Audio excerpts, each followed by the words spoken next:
మనుషులు తీసుకొచ్చిన నియమం పాప మరణముల నియమం.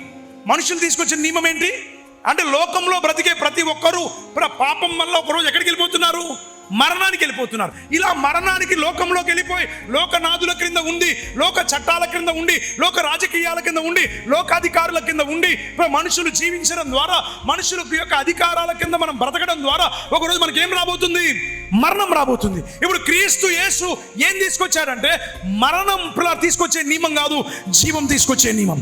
సో జీవం తీసుకొచ్చే నియమం ఏం చేస్తుంది అని అంటే, దేవుడు ఈ సృష్టిలోనికి విడుదల చేసినటువంటి నియమాలు ఎందుకు తీసుకొచ్చాడు? పాప మరణముల నుండి మనల్ని విడిపించే నియమం.